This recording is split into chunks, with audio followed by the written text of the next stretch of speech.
Donc aujourd'hui, c'est la fête de la confession de Saint-Pierre. Alors, pour la petite histoire, comment est-ce qu'on est arrivé au titre de confession de Saint-Pierre? C'est que les livres anciens parlent de la chaîne, de la découverte de la chaîne de Saint-Pierre, avec une chaîne avec laquelle il aurait été ligoté. Et de catena, on est arrivé à cathédra, par erreur de copiste. Donc de chair, on est arrivé à chair comme une chaise, à la chair de Saint-Pierre. Mais il est clair et net qu'il s'agissait de l'invention, c'est-à-dire de la découverte présumée, enfin de la chaîne présumée de Saint-Pierre. Maintenant, on a vu à Saint-Pierre une chaîne qui est vénérée comme étant la chaîne avec laquelle a été ligoté Saint-Pierre. Bon, cette église-là a son titre au 1er août.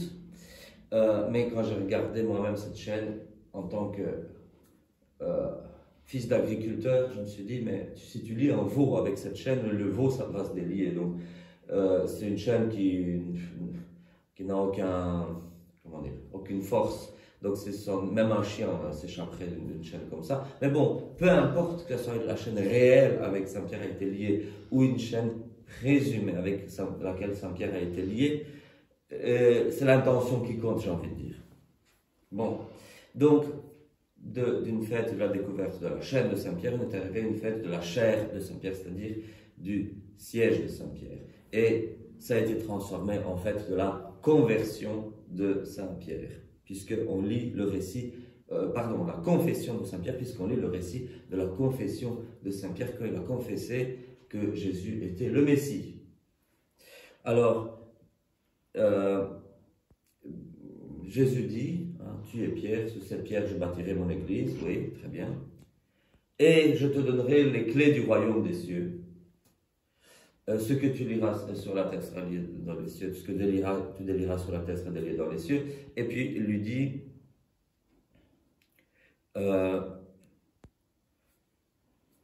il change son nom, parce que son vrai nom de naissance était Simon.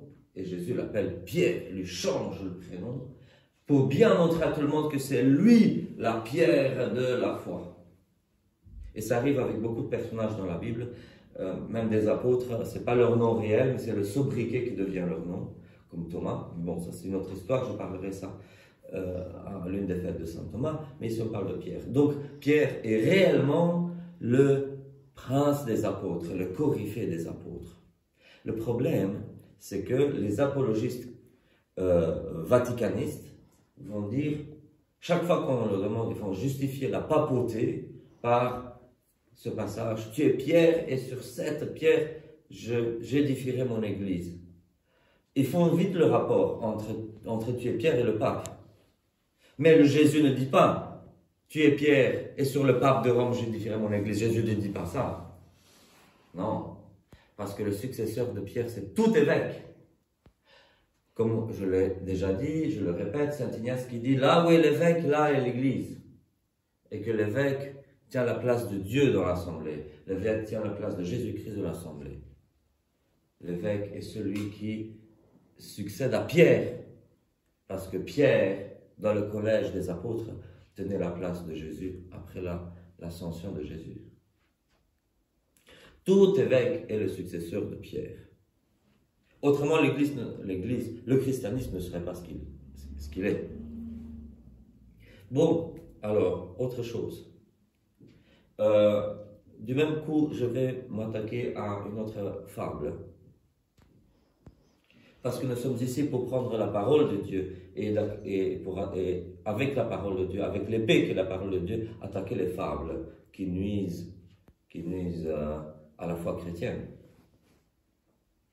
Même, à supposer, attention, je suppose, je ne dis pas que c'est comme ça, mais à supposer que Jésus ait dit que Saint-Pierre aurait un successeur mondial pour une église globale, une multinationale, et que Pierre, si Jésus avait dit que tu es Pierre, et sur ton successeur mondial, je bâtirai mon église, ce ne serait pas l'évêque de Rome. D'où est-ce qu'on est arrivé à la fable que Saint Pierre aurait été à Rome et le premier pape. Dans la première épître dite catholique, première épître catholique de Saint Pierre, que nous a lu tantôt, enfin juste un petit extrait qu'elle nous a lu au début, à la fin de cette épître qui n'a pas été lue aujourd'hui, Saint Pierre dit « Je vous salue », il fait ses salutations, « Toute l'église de Babylone vous salue, et je vous salue avec Marc, mon fils. » Alors, les papes de Rome, pas au 1er siècle, mais plus tard, on dit « Ah oui, mais Babylone, dans l'Apocalypse, c'est l'image de Rome. » Parce qu'effectivement, dans le livre de l'Apocalypse, on dit que Babylone est tombée avec les 7 têtes, il s'agit de la ville de Rome. Donc vous voyez, Saint Pierre était à Rome quand il a écrit cette épître. Ah ben non, je vais vous dire pourquoi. Parce qu'il dit « Et Marc, mon fils, vous salue. » Qui est Saint Marc?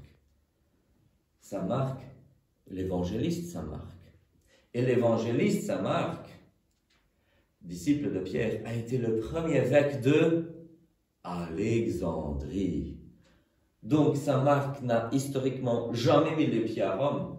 Par contre, c'est une chose historique que Saint Marc a été le premier évêque d'Alexandrie. Hier soir, on a parlé d'Alexandrie. C'est une grande ville dans l'Antiquité qui rivalisait avec Rome. Ça veut dire que Babylone, ici, c'est une figure pour parler de la ville d'Alexandrie. Donc voilà que Saint Pierre nous écrit sa première épître. Il l'écrit quand il était en séjour à Alexandrie. Mais il y a une autre chose. Saint Pierre, cela est noté dans le livre des Actes des Apôtres, c'est celui qui a annoncé l'évangile à Antioche et qui a fondé la ville d'Antioche. Donc le premier évêque d'Antioche, il pourrait dire, mais c'est moi le successeur historique de Pierre. Donc si Jésus avait voulu un leader mondial du christianisme, en la personne d'un successeur historique de Pierre, ça aurait été sans aucun doute l'évêque d'Antioche. Et pour ça, on a une preuve solide dans les Saintes Écritures. Le premier évêque d'Antioche a été le successeur historique de Saint Pierre. Donc, dans ce cas-là, le centre du christianisme aurait été Antioche. Or, les évêques d'Antioche n'ont jamais revendiqué ce titre mondialiste et les évêques d'Alexandrie non plus. Il y a eu plus tard ce qu'on appelait la pentarchie, c'est-à-dire que dans l'Empire romain, il y avait les 5 patriarcats qui se considéraient quelque chose: Rome, Constantinople, Alexandrie, Antioche et Jérusalem. Mais cela n'avait qu'un rôle, comment dire, c'était tout politique, pas théologique. Parce que Jérusalem arrive à la 5e place, alors que c'est l'endroit où Jésus est mort et ressuscité. Si ça avait été théologique de la pentarchie, Jérusalem aurait dû arriver en tête, pas en queue. Ou en tout cas en second lieu, si on avait dit « Ah, Rome c'est parce que Saint Pierre était là, Jérusalem parce que Jésus était là ». On supposait que Pierre est plus grand que Jésus. Même ainsi, admettons-le, Jérusalem était en second lieu. En réalité, c'était tout simplement les capitales mondiales de l'époque. Rome, Alexandrie, Antioche, pas Constantinople en deuxième lieu, alors qu'il n'y a aucun apôtre à Constantinople. Donc Rome, Constantinople, Alexandrie, Antioche. Et puis on a dit, on va mettre Jérusalem parce que c'est le lieu de pèlerinage. Donc 5e patriarcat. Il y a eu d'autres patriarcats dans le monde, mais les 5, on va dire la pentarchie. Mais la pentarchie, c'est vrai que c'est le début de la corruption, c'est le début de cette théorie d'un christianisme mondial, global. Mais c'était juste une façon de faire dans l'Empire romain. L'Empire romain est tombé. Et cette histoire de pentarchie est un anachronisme. Constantinople, c'est aujourd'hui la ville d'Istanbul, en Turquie. Il y a très peu de chrétiens là-bas. Et dire patriarche, le plus grand patriarche du monde se trouve dans une ville où il n'y a quasi pas de chrétiens, c'est un anachronisme. C'est faire appel à l'histoire juste pour revendiquer des choses aujourd'hui. C'est comme si moi je disais, ah mais vous savez, je suis successeur de...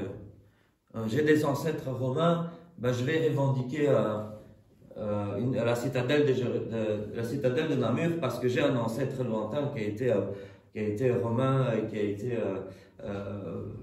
propriétaire, duc de Namur et je ne sais quoi. Ce serait ça. Hein? Et c'est un anachronisme. Oui, nous fêtons Saint-Pierre et c'est très important de fêter Saint-Pierre. Et c'est important de ne pas faire comme les théologiens, certains théologiens protestants qui vont dire que Pierre n'a pas été plus grand que les autres. Si, il a été plus grand que les autres. Et ce qui le prouve, c'est son nom. Tu es Pierre. Jésus lui change le prénom justement pour dire que c'est lui le premier, la pierre de la foi. C'est Pierre la pierre. C'est Pierre la pierre de la foi. Hein? On se rappelle bien, pas la pierre. C'est la pierre de la foi. Oui. Et pour ça, nous avons un évêque. Et c'est l'évêque qui tient la place de Pierre, qui est le successeur théologique de Pierre, pas historique, mais théologique. Chaque évêque est le successeur théologique de Saint-Pierre dans l'Église. Et nous, les prêtres, nous sommes les successeurs des autres apôtres.